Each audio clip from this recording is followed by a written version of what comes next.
Diversity in the workplace should be expected, but it is not always respected.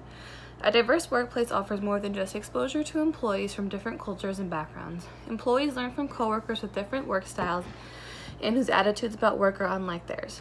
Having a diverse group of people of different ages, races, and genders working together is becoming a normal standard in today's society. But it doesn't come without challenges. It is to be expected that when mixing different races, genders, and generations, that conflict will arise.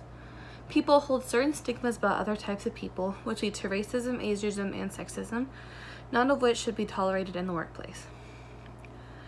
The modern-day workplace is becoming increasingly diverse because it now consists of several generations. Experiences and upbringings lead to variations in characteristics and expectations across multiple generations.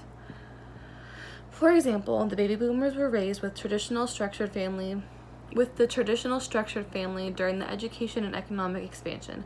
The work style associated with baby boomers includes independence, individualism, possession of multiple jobs or careers, and a rejection of social norms.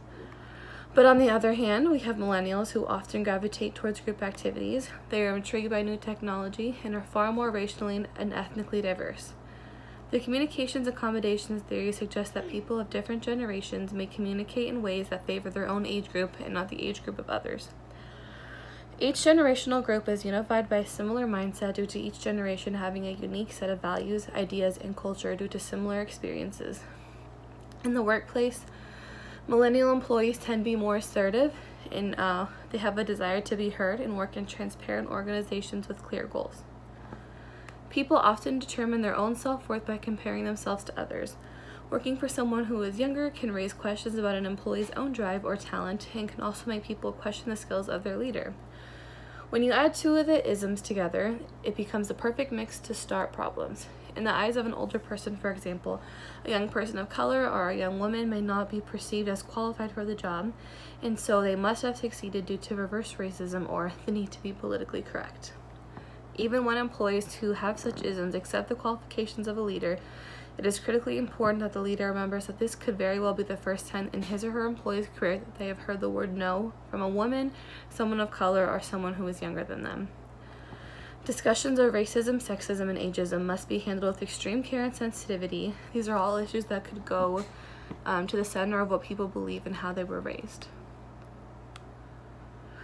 Creating a diverse work environment is extremely important.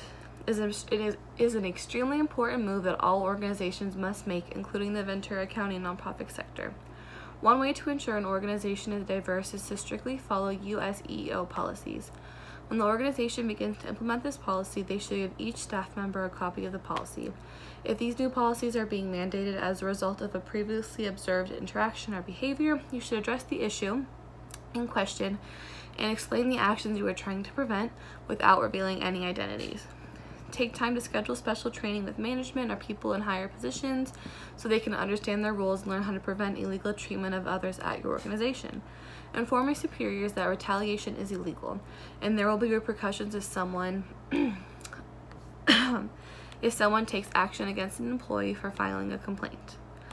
Also, when hiring for your organization, you must be aware of your area's demographics. For example, in Ventura County, where the population is predominantly white and Hispanic, it is important for these nonprofits to hire employees that are white and Hispanic, but they must not forget about the minorities that also live in this region, and they must hire people to be able to represent them. And finally, in order for any organization to be successful, it must have a strong leader. And a strong leader must have a strong belief in their values because values shape the culture of an organization. A good leader establishes, follows, and enforces the organization's values and ensures that every employee adheres to them in word and deed. Having a strong leader who strictly enforces the values of inclusivity and diversity enforces the rest of the staff to follow their lead and make the workplace more comfortable and enjoyable for all employees. Now is the time to start celebrating and respecting diversity in all aspects of life.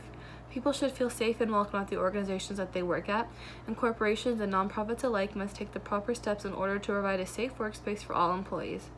Being able to identify sexism, racism, and ageism within an organization and having the tools to understand and take control of these issues is crucial to preventing these issues from happening.